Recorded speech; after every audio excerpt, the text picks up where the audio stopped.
Selamat datang di podcast No Sleep Just Talk. Yeay! Sebelumnya perkenalkan, aku Felis. Aku Laura Aprilia. Aku Serviana. Aku Clarence Angeli. Di episode kali ini kita bakal membahas atau diskusi mengenai hal-hal yang selama ini dianggap normal, tapi ternyata nggak senormal itu sih.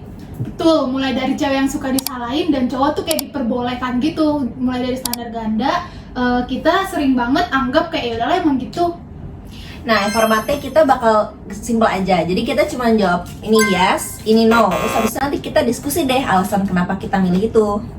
Dan habis itu kita bakal bahas, ribut dikit nggak apa-apa, yang penting kita jujur aja dalam diskusi ini. Oke, di sini aku akan berperan sebagai host, yang mana aku akan melempar pertanyaan ke teman-teman kita di sini. Pertanyaan pertama, menurut kalian wajar nggak sih cewek lebih sering diseksualisasi daripada cowok? Yes or no? No. No. No, aku sih no sih, karena menurutku cewek tuh kadang terlalu over nggak sih diseksualisasikan. Jadi kayak terlalu apa ya, kalau misalnya mau diseksualisasikan kayak gitu harus setimpal lah sama cowok, menurutku sih gitu ya. Karena kayak masa cuma cewek doang sih yang terlalu over, kan nggak banget. Gimana menurut kalian? Kadang nih cowok misalkan dia kayak shirtless, orang tuh malah anggapnya kayak dia nunjukin badannya bagus dan dia kayak emang pede sama badan dia mau menunjukkan gitu. Dan orang-orang malah kayak oh bangga. Tapi kalau misalkan cewek yang kayak gitu, misalkan dia sama-sama nge-gym, tapi orang-orang tuh malah ngeliatnya kayak dia tuh emang dia mau undang aja, dia emang mau ngegodain aja kayak gitu. Betul. Betul, aku setuju banget sama Clarence sama Laura. Karena kayak balik lagi yang akan salah tuh tetap perempuan, meskipun baju kita udah tertutup, meskipun ada, kalau misalnya kita pernah lihat ya itu ada perempuan bercadar, dia tetap diseksualisasikan. Dan itu kayak salahnya tetap di perempuan, kenapa lekukan badannya kelihatan padahal dia udah bercadar. Jadi intinya ya balik lagi salahnya tetap di perempuan sih menurut aku. Betul, jadi kita bertiga no. Oke, berarti dari jawaban kalian semua itu no ya. Kelihatan kalau seksualisasi ke cewek itu sebenarnya nggak wajar, tapi udah dinormalisasikan banget nih. Betul. Kelar ngeliat cewek sering dijadiin jualan di media, lala nunjukin standar ganda di mana cowok bisa buka baju dibilang pede atau keren, kalau cewek tuh disalahin atau mengundang. Dan saya bilang yang paling capek atau paling salah tuh tetap ceweknya. Betul. Secara teori ini juga nyambung sama male gaze dari Laura Mulvey dan pandangan John Berger bahwa cara kita membentuk diri itu dilihat dari budaya. Makanya ketimpangan ini lama-lama dianggap sebagai normal.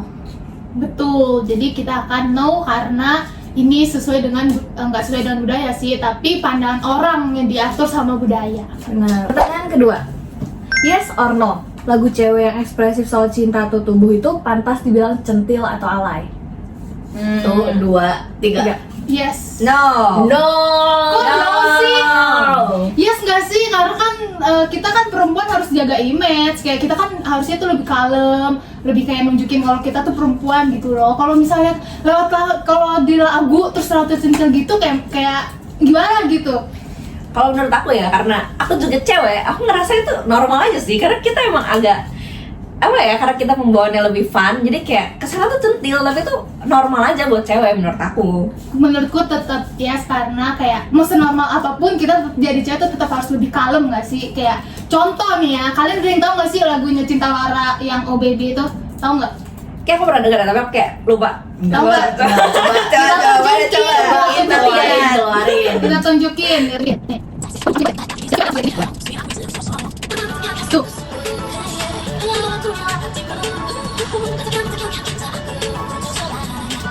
Tuh, kan kayak jadi mancing banget gak sih? Oke, Claire.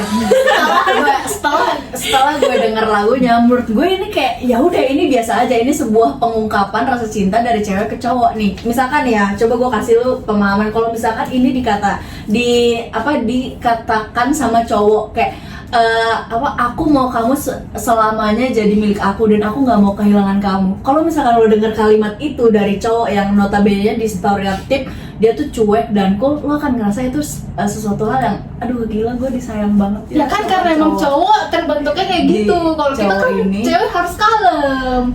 Siapa bilang harus kalem? Kita juga bisa kok mengekspresikan diri kita kayak aku nggak mau kehilangan kamu, aku juga sayang banget sama kamu. Kenapa harus cowok yang tetap kasih kalimat ke kita kayak gue nggak mau kehilangan lo. Kenapa kalau kita terus ya udah kalau misalnya kehilangan ya udah deh nggak apa-apa, karena Iya. gue akan stay di posisi gue yang kalem, jadi gue terserah.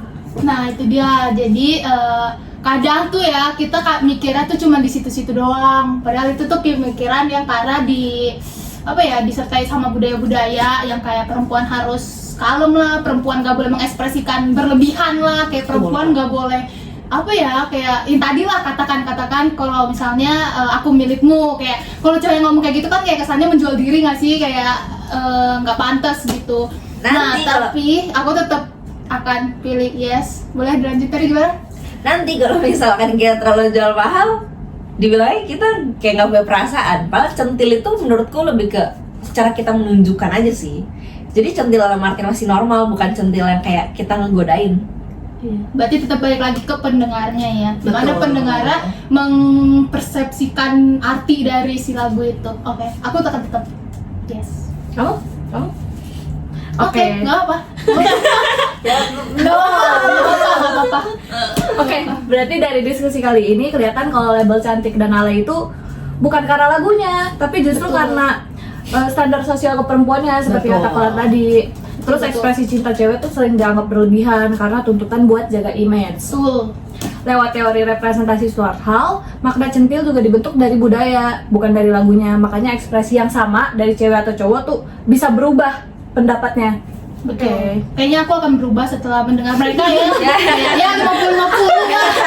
Kayak tergantung lah pendengarnya mau dengarnya Benar. gimana. Kayak perempuan juga nggak di maksudnya nggak harus terlalu menjaga ininya banget, tapi kayak ya nggak apa-apa kalau kita mau mengekspresikan. Aku 50-50 deh. Lanjut. Orno, cowok yang minta perjanjian pranikah itu aneh. Nah, 1, 2, 3. No. Kok aku beda? Apa? No. Ada di mananya. Yes. Coba menurut kamu apa? No, karena cowok itu juga berhak buat minta perjanjian pernikahan, karena kayak kenapa harus cewek doang? Iya, kayak di sosmed kayak Iya. orang cewek-cewek pada guys jangan lupa bikin perjanjian pranikah. Sedangkan kalau misalkan cowok bikin, kenapa aneh? Kayak cewek aja bikin, kenapa cowok nggak boleh? Betul. Karena menurut aku ya, karena cowok itu kan emang harusnya nge-provide si cewek ini. Jadi kayak kalau misalkan kenapa kayak cowok juga nothing tulus aja nggak sih? No, justru menurut aku itu kayak ya realistis aja, kayak kita nikah nggak cuma tentang cinta. Cinta.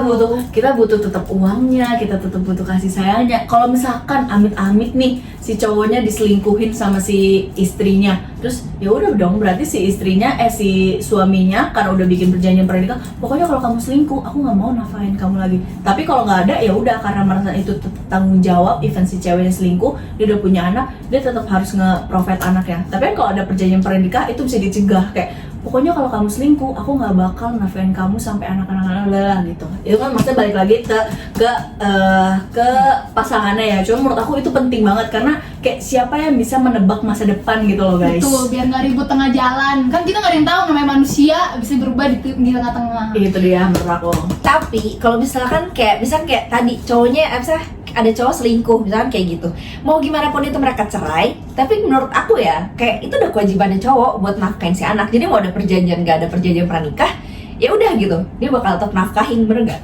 Enggak, No. karena itu balik lagi ke pribadinya masing-masing. Betul. Kalau di saat itu cowoknya merasa kayak dia udah kecewa banget dan dia nggak mau, ya udah terserah, kayak gue udah nggak peduli Terus deh, sih, gue udah nggak peduli sama hidup lo. Ya. perjanjian pranikah itu tuh nggak cuma soal harta, Betul. tapi perjanjian pranikah tuh kayak bisa apa ya? Contohnya apa? Tanah. Iya. Anak. Jadi tuh iya anak betul. Bisa aja kayak setelah misalnya kamu selingkuh, ya udah anaknya Iya. dibawa deh sama gue, jadi istrinya nggak usah ketemu lagi sama si anaknya ini. Betul. Tapi menurutku itu bakal enggak sih. Mungkin kan enggak sih juga sih. Ini kan namanya standar. Maaf ya laki-laki. Guys, perjanjian pernikahan penting ya guys. Karena mau cewek apa cowok, kita semua tuh sama guys, berhak Betul. buat kayak menentukan lah. Karena Jadi nggak kayak- ada perbandingan. Baik lagi kita nggak ada yang bisa memprediksi masa depan ya teman-teman. Jadi ya persiapkan aja dari sekarang sih menurut aku. Jadi kayak Dari jawaban yang beragam nih, kayak sebelumnya kan dia yes ya. Kelihatan kalau sebenarnya perjanjian pernikah tuh masih aneh sebenarnya, belum banyak lah yang ngelakuin. Tapi sebenarnya itu bisa aja karena semua cewek dan cowok tuh emang patutnya membuat gitu. Secara teori ini juga nyambung sama konstruksi peran gender patriarki yang mana cowok tuh dianggap terlalu provider atau nothing tulus, tapi cewek tuh dianggap lebih ke menerima. Jadi kalau perjanjian pernikah tuh membuat mereka merasa aman, harusnya kan cowok juga merasa aman kayak gitu. Betul, karena rasa aman nggak menentukan siapa kita, tapi kayak ya semua manusia berhak untuk merasakan Benar. rasa aman. Lanjut. Next. Pertanyaan keempat. Yes or no? Cewek dengan gaya punk, tomboy, atau rebel itu wajar? Ya. 1, 2, 3. Claire. Claire. Jujur. Berhubung tadi kita udah bahas soal cewek yang mengekspresikan lewat lagu, oke lah.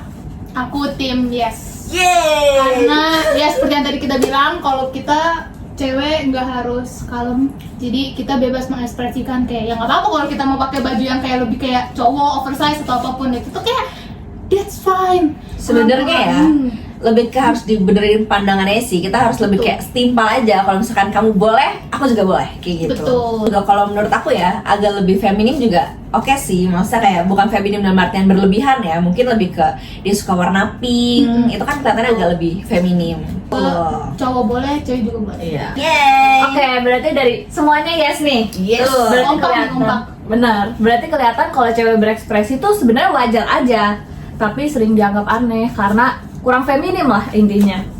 Secara teori itu tuh nyambung sama konsep underground peripheral culture, di mana ekspresi di luar arus utama sering dipinggirkan, apalagi kalau dilakukan oleh perempuan kayak gaya punk, tomboy, ataupun rebel. Betul. Jadi gaya rebel bukan cuma soal penampilan, tapi juga bentuk ekspresi diri dan juga identitas, perlawanan terhadap norma-norma dominan. Yes. Next, pertanyaan kelima. Yes or no, budaya suami istri sama-sama kerja itu udah diterima atau belum di Indonesia? 1, 2, 3. Hah? Beda? No.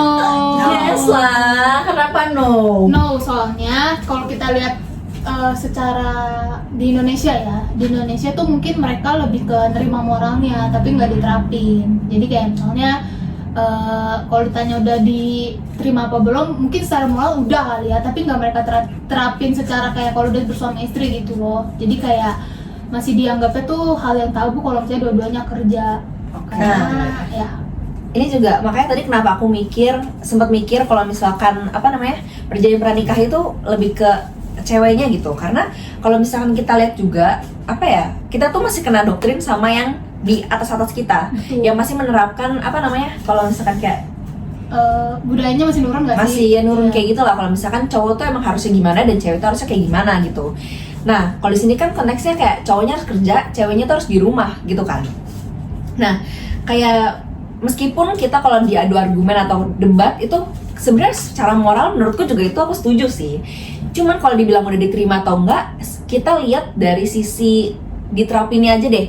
Buktinya orang-orang sekarang itu menurut aku ya, kayak di sekitar aku pun kalau nikah masih urutannya tuh begitu gitu. Belum ada yang benar-benar menerapkan dua-duanya sama-sama kerja. Jadi menurutku meskipun diterima, ya oke diterima, tapi belum berani dilakuin di kehidupan aslinya mereka gitu. Betul. Nih yang yes gimana nih? Gimana nih yang yes? Ini kita nih ya guys, menurut aku tuh yes, karena kayak meskipun kayak tadi Lala bilang udah kebuka tapi kayak belum diterapin secara luas karena kayak cuman berdasarkan kayak moral aja tapi nggak dilakuin. Tapi menurut aku kayak sebagai Gen Z yang suka banget buka TikTok ya, menurut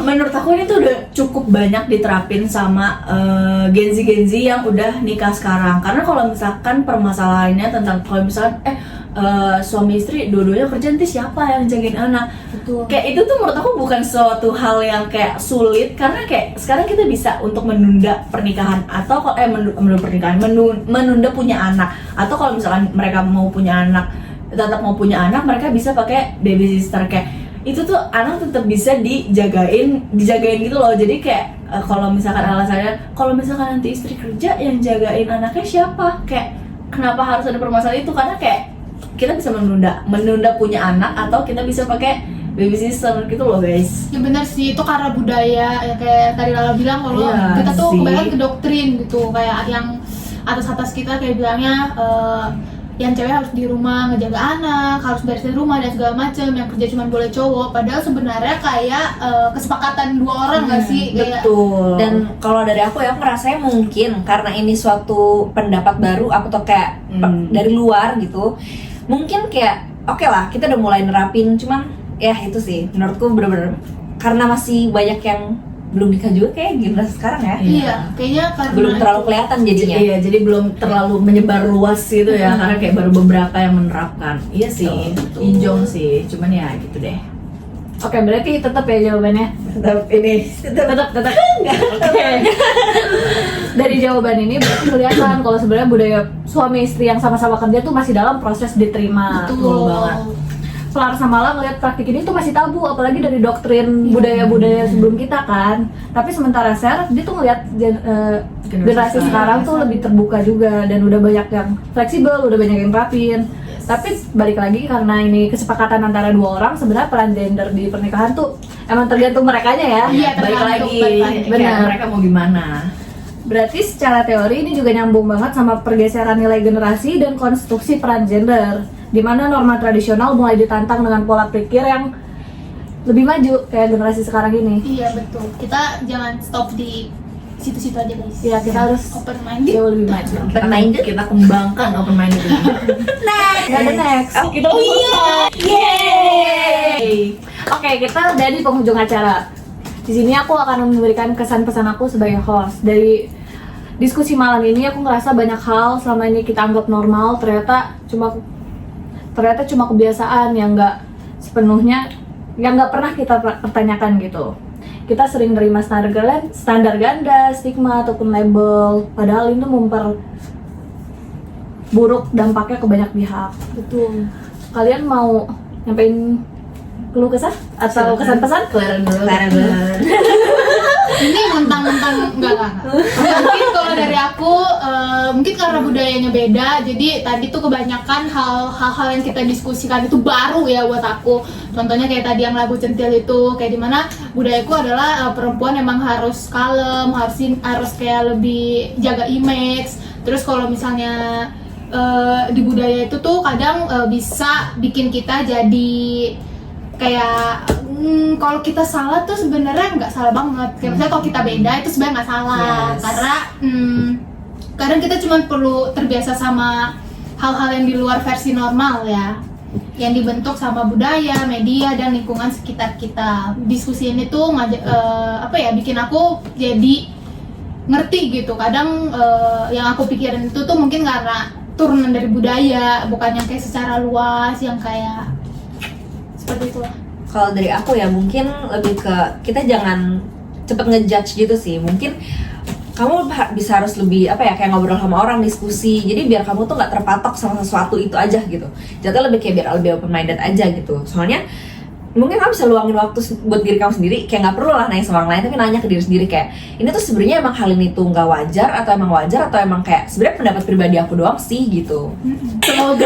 Semoga obrolan ini tuh bisa kayak ya lebih bisa buat reflektif ya, mengingatkan untuk kayak kita, untuk kayak kalian kalau misalkan kayak kalian tuh punya pendapat yang kayak beda sama yang lain, kayak ya nggak apa-apa That's guys fine, ya, gitu. itu nggak apa-apa. Dan kalian tuh pasti punya kita tuh pasti punya cara untuk kayak ini normal kok menurut gue. Tapi kalau misalkan kalian udah ngerasa tapi kok orang-orang nggak kayak gini ya nggak apa-apa guys. It's Kayak fine. kalian yang menjalani selama kalian yang nyaman, enjoy ya, it's okay. Dan itu nggak akan mengganggu dan itu nggak mengganggu kenyamanan orang lain. Jalanin aja guys. Betul. Dan it's a wrap. Podcast sleepover kita No Sleep Just Talk edisi Yes or No udah selesai.